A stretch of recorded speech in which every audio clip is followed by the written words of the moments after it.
Well, happy Friday to everyone. Welcome and thank you for joining us. I'm sure for most people, this is probably a busy day of the week. I feel that as we're heading towards a holiday, everyone's trying to cram everything into one week. And for some people, it's, end of your year, or start of a new quarter, end of a quarter. So definitely appreciate you guys coming and spending some time with us on your Friday. My name is Christy McGill. I work with Monica Johnson on our networking and virtual meetings committee, hoping to continue to kind of drive us all together to be more engaged, more connected, and to make each of you feel like you really know the people that make up the FWA, because that's really what it's about, right? It's about all of us individually coming together to be a really great collective group. It's been really fun over the last couple months as we've done some more things in person at some of the shows. That's been really special for me to get to see even how that grew from the first time we did it to by the time we went to the National Restaurant Show. I mean, the group we overtook the restaurant that we went to, which was really, really special and neat to see. And I know I've heard from a lot of you that in-person connection time has been really kind of the driver of continuing you to feel, a part of this group, which we want to continue to see happen. There are a lot of board members on here today. Julie's on here. Lots of great faces for you guys to all know and connect with. I want to note a couple things before we get started. We did talk about doing a breakout session for this one, and we did opt here right towards the end as we were planning it to decide to just kind of shift that to be more of a group Q&A time. Given the topic, we felt that potentially would allow for everyone to be involved in what would have happened in those individual breakouts and potentially allow for more learning there. So today we're going to talk about mentorship. And I wanted to start with just kind of thinking through, right? Like, what is a basic definition of mentorship, right? The goal, there are a lot of different ways. I'm sure we were talking about AI before this meeting got started. I'm sure you could throw it in there and it would tell you a little different. But, at its core, right? The goal of mentorship is to help someone reach their full potential by providing them with objective advice, feedback, encouragement, right? So not even necessarily that they're a teacher or a coach, but they're an advisor to you, someone to help you kind of look at your career, your work with a more objective perspective and help you continue to grow and advance, right? Only about 37% of women have a mentor today through either their work or through an outside work situation. And that really speaks to the gaps that the FWAs we're hoping to fill to continue to help people develop themselves professionally through this organization, through connections, and help encourage learning.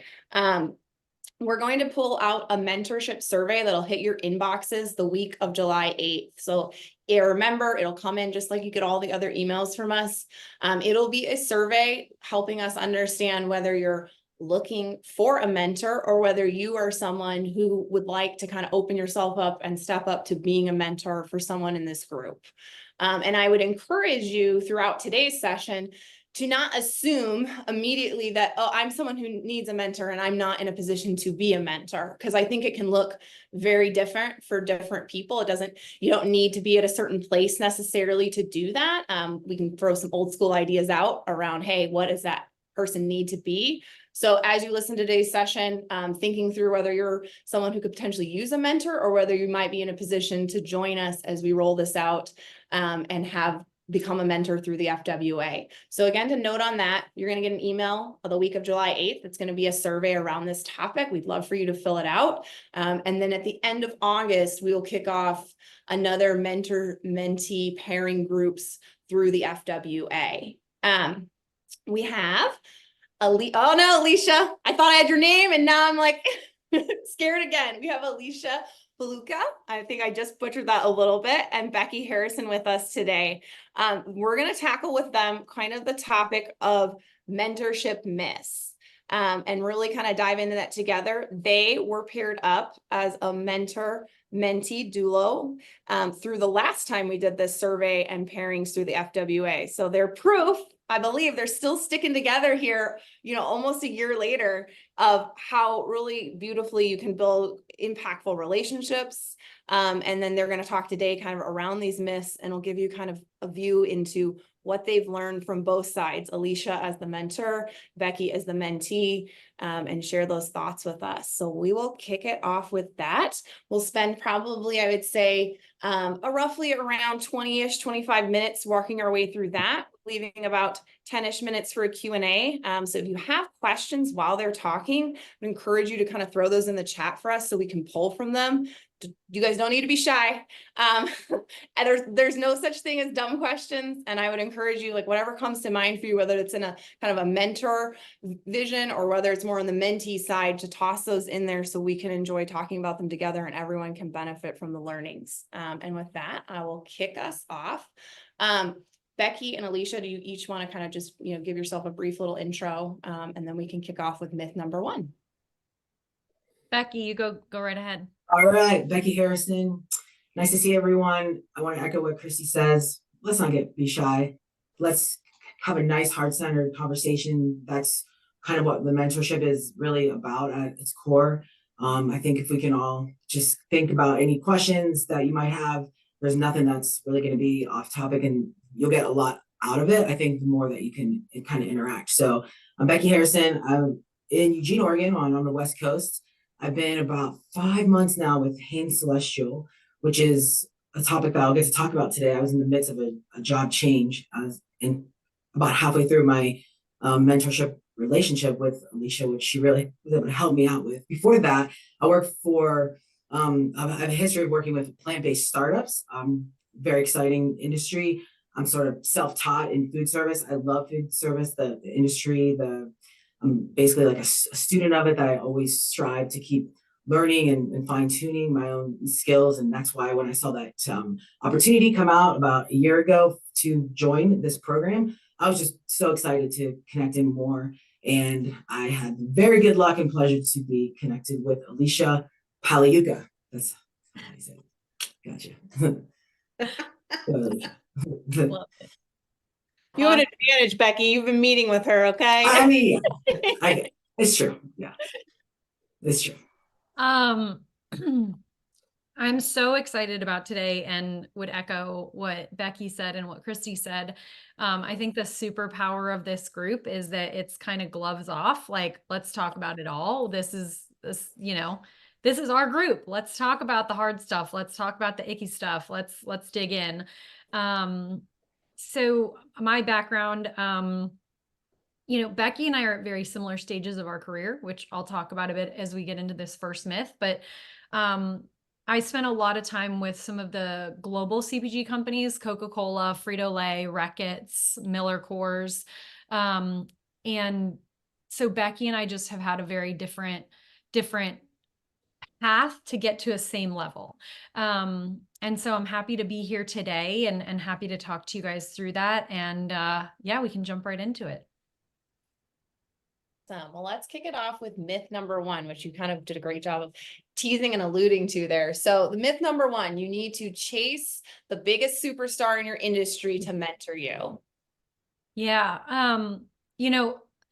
Becky and I are at such a similar professional stage.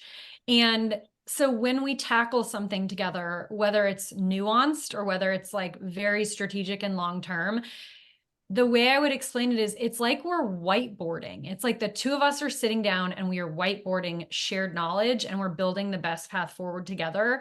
And the benefit of me not being 10 steps ahead or anything like that is that I've recently faced so many of the same challenges and vice versa. And so, the way that the lens with which I am tackling my mindset is relatable, real-time, practical. I was just there kind of, that's kind of the lens through which I view our conversations. Yeah. And for me, I think that, well, first of all, I think Alicia is a superstar, but what I don't have is I didn't come from a really big corporation. I didn't have the benefit of kind of starting out in those spaces, which I think a lot of folks have. So there's many reasons why someone might have imposter syndrome, all of those, which we know well, but that was for me kind of one of them. And sort of one of the reasons I sort of decided to seek out a mentor I wanted to be able to, channel someone who could kind of help me through some of those learnings in the positions that I hadn't yet been in. I had started out, developing a whole food service program for, Coconut Bliss plant-based ice creams. I moved into Good Catch plant-based seafoods, and I became Wicked Kitchen. I was the director of food service over there. And when I moved into my next role is when I met Alicia and I became a VP of food service at Planning Hope. At that point, I really was feeling a lot of sort of, um, imposter syndrome. And I also was feeling like, gosh, what makes me as qualified for this? I think I need a little bit of like reassurance and able to understand when I really started unpacking it with Alicia, even though we had different backgrounds, our skills were similar. And she gave me a lot of confidence in that and a lot of reassurance in that. And it's true, I don't want to understate myself either. I've worked really hard, really diligently. I've been what I consider to be like a student of food service. I'm always like learning. I want to get the PhD. After that, I'll get another one, right? But Alicia was really able to kind of help sort of settle me in initially as I was starting that role. And we weren't from wildly different places, but we had different backgrounds, and that was really, really helpful. And thank you both. Yeah, and it feels that you guys, right, you have a lot of shared goals and values. So even though you're in similar places and different places at the same time, that's really kind of been helpful. And I like, Alicia, it's like talking through that, like what you're seeing from it and kind of that different viewpoint in supporting that. All right, let's kick into myth number 2. Mentorship focuses on solving job-specific challenges that you're facing today. Yeah. Well, I think a lot of this comes down to the EIQ, the emotional IQ that we talk about. So mentorship is about the tactics. It sure is. And Alicia at the time was still with Just Egg, which was, we were in these similar plant-based spaces. So I thought we were going to dive into a lot of the tactics, and we did.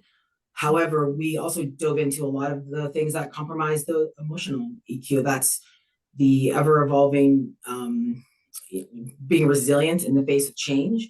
It could be workplace conflict. It could be navigating conversations at an executive level. It could be, many of those things. It could be also how do you harness your own EIQ to capture, other leadership qualities that you can develop and move forward. And that was always a goal, was to continue to develop in a leadership capacity. So yes, we talked a lot about the tactics, and yes, we would talk about a lot about some of the shared, broker partner teams that we had, and she would give me a lot of good information. Well, have you kind of thought about this or this kind of segment? We did a lot of that, but it really did also evolve into support as more of a holistic picture as I was getting really settled into that role. Yeah, I love that you brought up the broker piece, because one of the things that I had a lot of experience with was vetting, interviewing, hiring, and onboarding a national broker with a team. And you don't realize, like, if you're connected with somebody in this industry, you can have a candid conversation about, okay, here was my experience with this broker. Oh, here was my experience. And so some of the things that we talked about in the early stages were deeply tactical. And some of the things we also talked about was like, these are the challenges at a C-suite level that I'm dealing with, and I don't know how to effectively navigate this personality.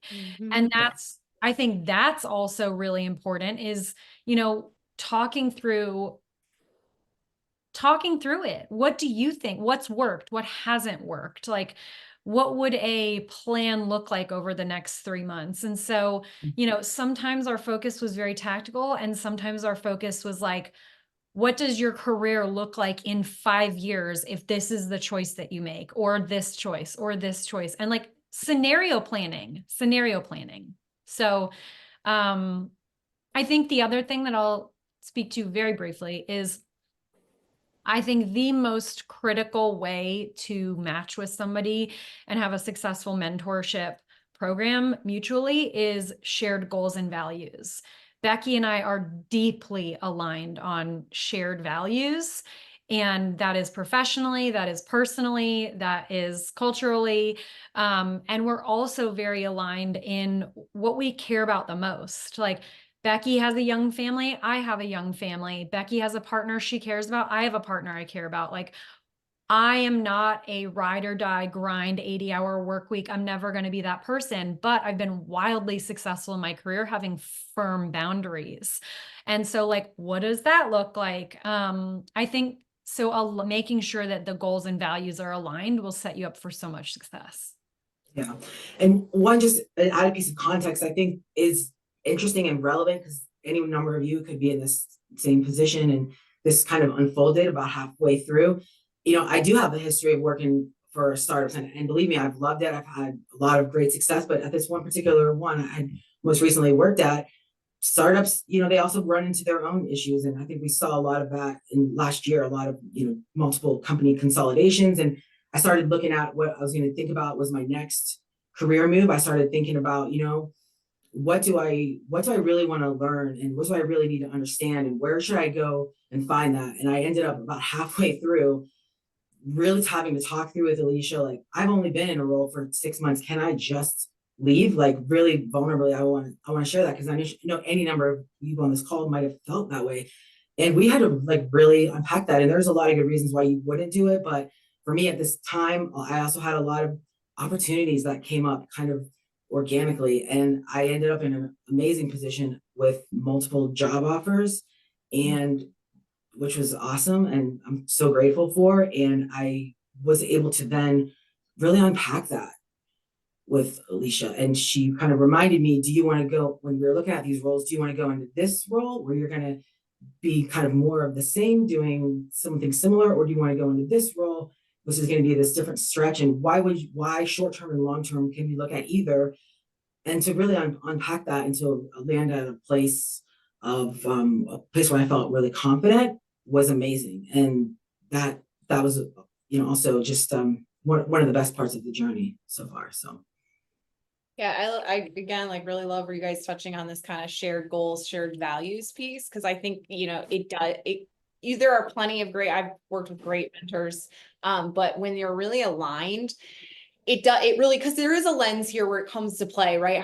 What you're doing in your personal life comes to play at work for you, and how you show up, right? And so that can be just, if you're not matched with someone that's maybe seeing it the same way, their advice is going to be a little different, right? Because they may be someone that would tell you, you're not leaving until 6 p.m. every day because that's how it's done, right? Well, you guys are in different places. I'm in a different place. So I think that piece is so key, and it feels that it's a theme that's come up for you all throughout this, right? And has helped in many of the situations really also build that trust, right? For Becky feeling like, hey, like, you are understanding where I'm at and where I'm wanting to go, and even a higher level of trust then in that advice or that support to kind of go, yes, we're seeing this in a similar way. I'm going to take that step towards where you're pointing.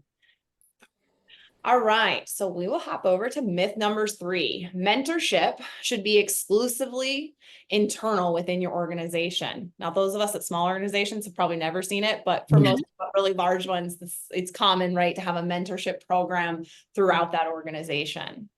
Yeah, absolutely. And as a person who's defined their career largely in startups, you don't have those opportunities. You are scrappy. You're doing as much as you can with the limited resources that you have as it is, let alone even thinking outside about what kind of leadership or development opportunities there are. Even the best, most well-intentioned companies who say that there are some development opportunities, oftentimes there's just not room for that. So that really was another part that was just really kind of imperative for me to like be able to work with Alicia, who had some of this different, had come from some of those more corporate structures where the metabolism is different, the cadence of conversations, the approaches are different, to be able to have a kind of a place that I could bounce off questions and information. And a lot of it was about the approach, like how can I approach this and how different is it? Some of it is the same. I work at a company now, hey, we have a food service program that's just now really in its infancy, blasting off. And so I can take those skills from my plant-based startup world, and I can, extrapolate them right over into a more corporate setting. But I still, it's still a shift in organization. And I didn't have that necessary experience so I guess when I'm able to kind of bounce that through Alicia was like really awesome really helpful as well. What I would add on to what Becky said there is mentorship. The foundation of mentorship should not be about favors or blind loyalty. If you're offered the opportunity to get a mentorship program internally, you should absolutely take it. My encouragement would be you want an external mentor and an internal ally. And so do both. If you build deep, meaningful relationships with the people that you work with, not only does it make work a hell of a lot more fun every single day, but it also means there is someone in that organization who is supporting you and has your back even when you're not in the room. Super critical to build that. But an external mentor is going to offer complementary value to an internal ally. They are a completely unbiased third party that will view your challenges through a very different lens. The CEO or the SVP or someone in the C-suite of your company is going to have a very different agenda on providing guidance than an external mentor would. Like, if I am a key stakeholder responsible for shareholder value, or my bonus is tied to something that your bonus is not tied to, my advice is going to be biased through the lens of what benefits me and my role within the organization. So I would strongly encourage that if you do have an internal mentorship program, take advantage. I would also strongly encourage you to have an external mentor as well. Amazing, thank you. I know, I think that means I probably have to launch the program at my group. Yeah, Yeah, you do. I'll add that to the to-dos. I mean, I think, Christy, that is the superpower of this organization. So many, like I was at Eat Just with 150 employees. We did not have a mentorship program. I am now at a company with 35 employees. We do not have a mentorship program. I would say the majority of people on this call today are not working for an organization that has a formal mentorship program. That's where FWA comes in. That is literally a core foundational value and mission of this business is like, let's help the people within this organization get connected so that they get all of the resources and all of the tools and all of the stair steps to success that they wouldn't otherwise have access to. I'm going to say, hell yes. Mhm. We'll continue on here with myth number 4. Mentorship benefits the professional growth of the mentee only. Yeah, this disagree. Nope. Great mentorships they're two-way streets. So the role that I'm in today is very, very tactical. And so my brain is often focused on day-to-day to-do lists, day-to-day execution, the things that it takes to win and succeed in maintaining new business. And so Becky gives me the chance every single month to sit back and to tackle things from a very high level, 30,000 foot strategic viewpoint. And when I walk away from our conversations that are very much focused on her professional development and her growth and her goals, it's like sometimes the best advice is taking your own advice. And Becky challenges me to think about the scenario planning for my own growth as well. So I would very much say that for anybody on this call, I think being a mentor is just as deeply impactful for your growth and your development as being a mentee. Yeah, I love it. I feel like it's kind of that old thing, right? If you can teach something, you're learning it yourself. And it's just, yeah, oftentimes to take the time to like slow down a little bit and look at ourselves and what we're doing. It's in the haste of all we're going on. So it provides that opportunity, yeah, for you to almost kind of breathe for a minute and go, oh yeah, that was really good advice. Maybe I'll try that out. Right. We're going to head over to myth number 5. Mentorship is a casual, unscripted chat between friends. I've talked a lot about things like, EIQ and some sort of more of the holistic, sort of more supportive angles, but we definitely do have structure.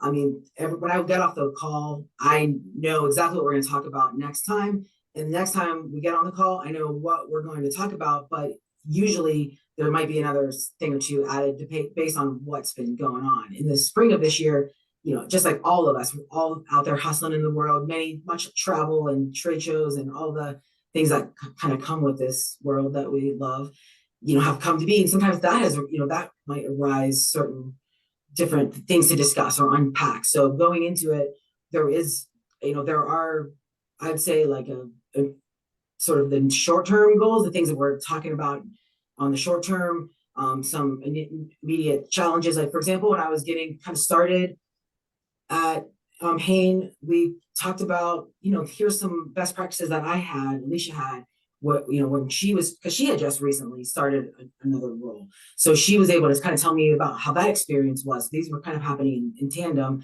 and some of those best practices and those tools, was it OneNote or was it specific agendas? Hey, try this. I use those like from literally day one. In fact, I still do. So those were very tactical, practical things, and a lot of that conversations a couple of months ago focused on that. Now we're sort of more unpacking, some of the more foundational things as I'm developing this, distribution development role that I'm in. We talk a lot about that. It's very, it's more specific, tactical on hand things. So, and I see someone asked a question about that too.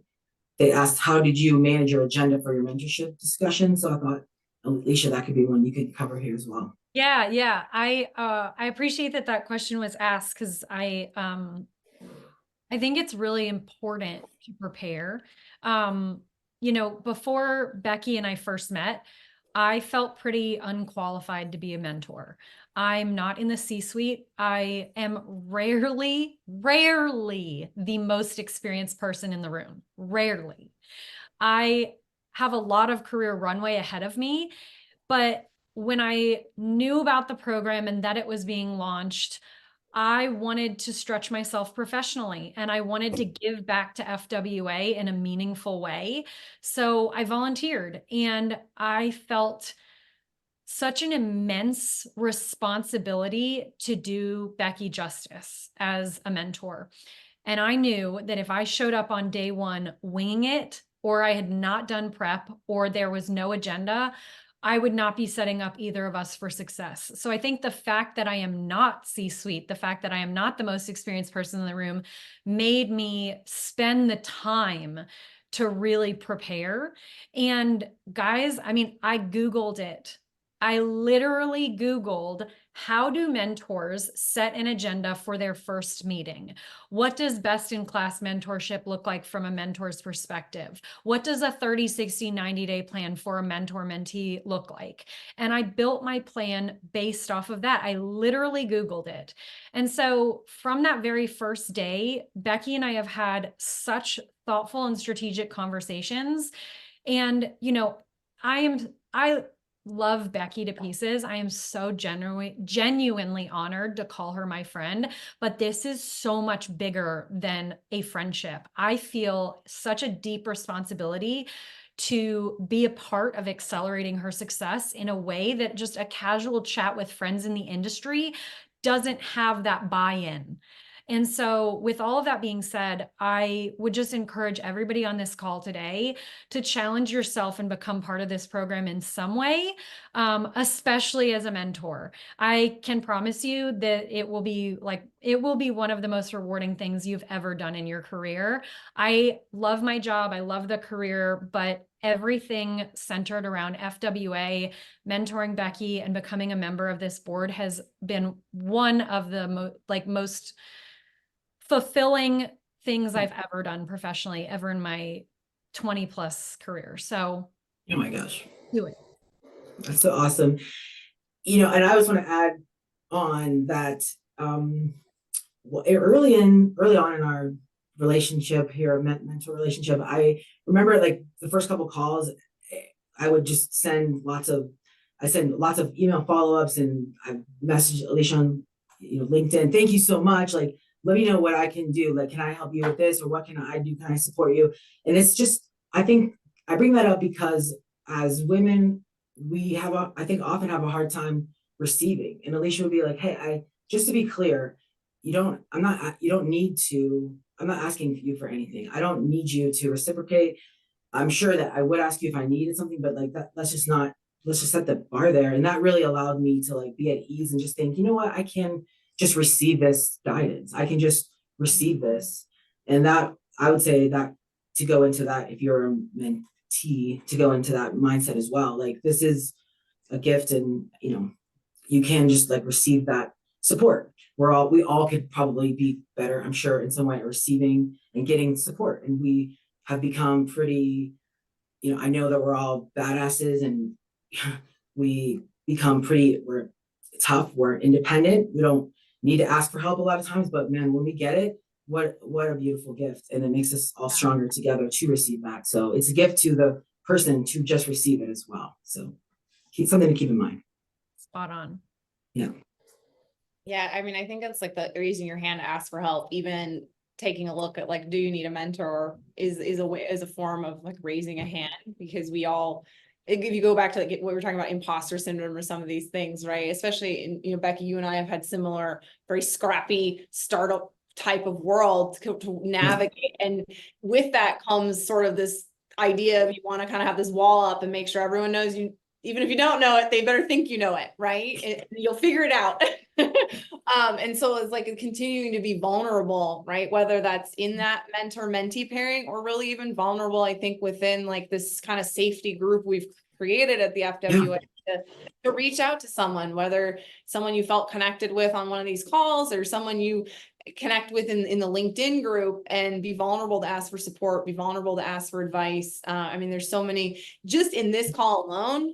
If I look out at everyone that's here, is just so many incredible people here with different perspectives, different experiences. You have from big companies to startup world to consulting, all of these things, and everybody has experienced something that we've all experienced that can kind of help. So I challenge myself a ton with that. It's like that vulnerability piece, because I come from a really competitive family. I'm extremely competitive. We never you don't want to admit you don't know something. And it's been something I've challenged myself over the last couple of years, is like raising the hand, asking for help. And man, when I was in a pickle last week and I sent Julie a note, and I was like, Julie, do you have the bandwidth to give me 30 minutes of time to just I feel that you maybe could help me unpack something a little bit. And Julie jumped on with me, and it changed drastically the direction we were working on, with something from her giving me that 30 minutes of hearing what I was saying. And boy, I rambled to Julie. Might have been 40. I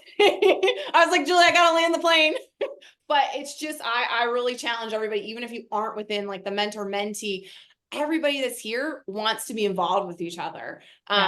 So feeling comfortable to reach out. And if they can't help you, I bet the person you reach out to can point you to someone else who can help you with it. All right, we will kind of start to shift our way towards kind of some questions, answers. If you have some specifically, feel free to go ahead and put those in the chat. I have a couple that I kind of had been thinking through and chatting with some different people. So I'll kick us off with one, and then we can kind of take some in as we go. I'd be curious for you guys to kind of talk to me about, I mean, you guys clearly have a really great relationship. You're connected, but how do you feel you were able to establish trust, and how were you able to kind of establish that like effective communication in that relationship? Did it come organically, or were you, did you kind of come into it with an intention of how to do that? Becky, do you want to go first? Sure. I had already known of Alicia, and I had already respected a lot of the work that she was doing with Eat Just. So I just really just trusted, and I saw her work, and she made me feel just so comfortable. And off the bat, asked me a lot of questions, listened to me, and validated. And I felt like we were just tracking from day one. And I think that was really important. And just, to learn a little bit about me, just like she says, I do have a toddler and a wife, and kind of just talking about our own values. And that also made me feel really comfortable. She understood what it's like to have a role like this while also having a young family. So those types of things really help, kind of helped, just kind of connect in. And then I kind of just jumped in as well with a lot of trust, and said, look, this is just where I'm at, which was hard. It is hard to be vulnerable, kind of, Christy, what you said. You don't want to say, I don't necessarily know it all, but at the same time, I was in this program for a reason. I had an idea of what I wanted to get out of it. I knew that if I could convey that, from the heart, from an organic, genuine place, that would be the foundation that we could get something done. So that's kind of how I approached it. Yeah. I'll very quickly add on. I think it was completely organic. And I think that hinged on Becky coming into it and just like being raw and real and vulnerable from the very first time that we met. And so I think that trust wasn't established, it was just given. And then we moved on. Like it was immediately given and then we moved on. And I think that comes from two people who do kind of lead with our hearts on our shoulders. Like I haven't been burned, so I don't have a reason not to trust. And Becky just leaned into it so hard with just radical transparency. And I was like, yes, let's do this. So I think, yeah, I think that's the only way to go forward. Like everyone who is here, everyone who is on this call, everyone who's a part of this organization, like there's not a weird ulterior motive. Like we all want to succeed and we want to support each other in succeeding. And I would just add that along the way. yeah. And I would just add that, but I also got connected to Alicia from the FWA, and I deeply trusted Julie, and I got connected to her specifically through Jen Roth, who I also had a lot of trust and respect. So when Jen said, this is who we're going to match you with, like I was also given to me by someone I trusted and had respect for. So I knew that it was in well intentioned. So I think just all of the context of that, and that's exactly how everyone will in this program will be, right? I believe for me, trust is given to everyone in this group. I think we have like a sacred container that which we can just work through so much, and I think that's awesome. Definitely. There's a question here in the chat. How important is the mentor relationship to be from the same function? Example, sales with sales or sales with finance. Yeah. Your guys' You know, thoughts on that? Julie, I hate to put you on the spot, but I know that you are incredible on the spot, so I'm gonna do it. I would say I don't know. I don't know. I mean, I think if Becky was in marketing or I was in finance, the tactical stuff we wouldn't be able to really offer value, but there's so many like strategy planning for the career and salary negotiations and work, you know, all that EQ stuff would be there, but maybe the tactical stuff wouldn't. So Julie, maybe you can offer your perspective on matching differing roles in a mentorship program. Yeah, I can say that if you really know what you are striving for yourself, if you think about your professional development and what you're really trying to accomplish in that, there was a time in my career where I simply could not advance any further without pretty deep financial acumen. And I failed algebra twice. And I found out that about myself that the reason I failed it was because someone was trying to, write on a chalkboard or a dry erase or whatever, instead of giving me the practical application of algebra in life and business and work and all of those kinds of things. So at one time I had a mentor that was a finance person. And at that time I was a sales leader. And it really gave me what I needed in the context of what my job was. So a good mentor in that space will say, I know you're looking at top line and bottom line. You're looking at top line because you're out there swinging for the fences. You're looking at bottom line because you're bonused on it. But here's how you can impact everything in between. Julie, you manage these contracts. You can go in and instead of doing a price increase, you can shift the focus to a much more profitable set of SKUs than what you've been focusing on. So, and then it sort of like, okay, what's the trickle down of that? How do I look at that and see how that really does impact the bottom line? It was put in practical purposes for me. So I'd say that. And there's also something in the chat about intergenerational. And I would say, Christy, as much as you've learned from me, I've learned 4 times more from you. And it's absolutely true. At the end of the day, I love to take the generation that I'm in and go, I would love to listen to a young person's perspective on this. So I think that's really good too. Sometimes you want to be more equally yoked where you are in your career, you know, all of that. But other times you really want someone who sees it very diversely different than you do. I'm sorry that took me so long to answer.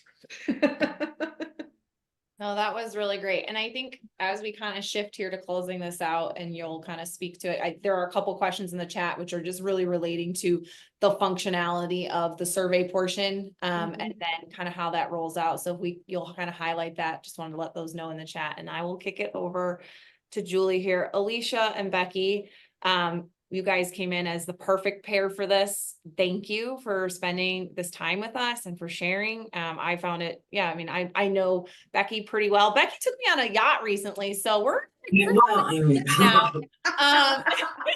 You know, I holding back on us. I didn't know she had a yacht. I know. I don't have a yacht. That's why I mentor her. What are you talking about? Yeah, you know.